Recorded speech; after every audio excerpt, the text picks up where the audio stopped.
Hello everyone, আমার একটা নতুন ভিডিওতে আবার তোমাদের সবাইকে ওয়েলকাম। তো আজকে তো ছিল ফলহারিণী অমাবস্যা, তো সেই উপলক্ষে আমাদের চড়ক মন্দির দেখো কি সুন্দর করে সেজে উঠেছে। আর তোমাদের সঙ্গে তো আমি অনেক ভিডিওতে শেয়ার করেছি যে প্রত্যেক অমাবস্যাতে আমাদের এই চড়ক মন্দিরে পুজো হয়ে থাকে। তো সেই রকম আজকের অমাবস্যাতেও মন্দিরে পুজোর জোগাড় চলছে। তো এদিকে দেখো রান্না বাড়া চলছে, আর এদিকে এখন মাকে ফলহারিণী অমাবস্যা উপলক্ষে ফলের মালা পরানো হবে।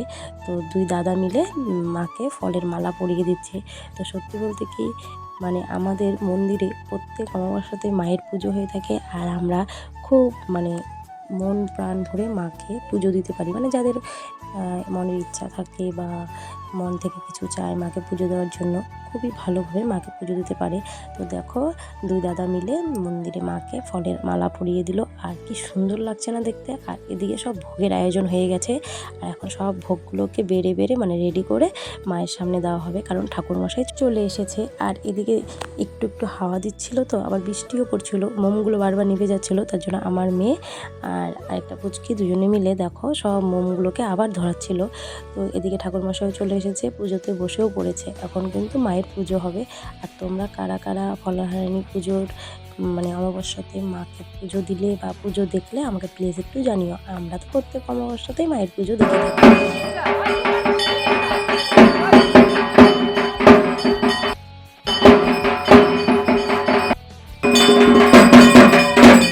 আর আমি শুনেছি মায়ের ভোগ দর্শন করলে নাকি দুর্ভোগ কাটে, তো তোমরাও একটু ভোগ দর্শন করে নিও। আর এদিকে যাদেরকে দেওয়া হবে কন্টেনারগুলো, সেগুলোকেও বেড়ে নেওয়া হচ্ছে। আর এখানে কিন্তু পুরো জোর কদমে পুজো চলছে।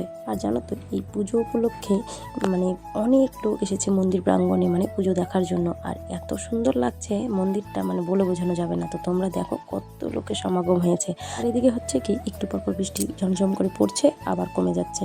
তো এরকম করে নাই করে 3-4 বার এরকম হয়েছে, রাত্রি 10টা-11টা পর্যন্ত। তারপরে তো ফাইনালি বৃষ্টি আর হলোই না। কিন্তু ওই টাইমটুক পুজোর টাইমটুক কী যে বিরক্তিকর, একটু পর বৃষ্টি হয়, আবার কমে, আবার হয়, এইরকম আর কি। তো যাই হোক, আমরা একটু পুজোটা দেখে নিই। আর এদিকে দেখো মন্দিরের সামনে কত লোকের সমাগম, সত্যি বলতে দারুণ লাগে। আর তোমাদেরকে তো আমি একটা কথা আগেই বলেছি যে আমাদের পাড়ায় 12 মাসে অনুষ্ঠান লেগে থাকে কিছু না কিছু। আর তোমরা তো দেখতেই পেলে যে পুজো প্রায় শেষের দিকে, এখন হবে অঞ্জলি। তো যারা যারা উপবাস ছিল তারা এখন অঞ্জলি দিয়ে নেবে। একটা কথা, আমি তো নিজেকে খুব লাকি মনে করি, কারণ আমাদের এই মায়ের মন্দিরের উল্টা সাইডেই কিন্তু আমাদের বাড়ি। তো তোমাদেরকে আমি এক ঝলক দেখিয়েও দিয়েছিলাম। তো যাই হোক, অনেক তো কথা হলো, এবার হবে প্রসাদ বিতরণের পালা। তো দেখো কত লোক লাইন দিয়ে দিয়েছে। তো চলো এবার প্রসাদটা বিলি করা যাক। তো আমিও প্রসাদ দিয়েছি, তার জন্য আর পরে ভিডিও করতে পারিনি। আর ভিডিওটা তোমাদের কেমন লাগলো অবশ্যই আমাকে কমেন্ট করে জানিও কিন্তু।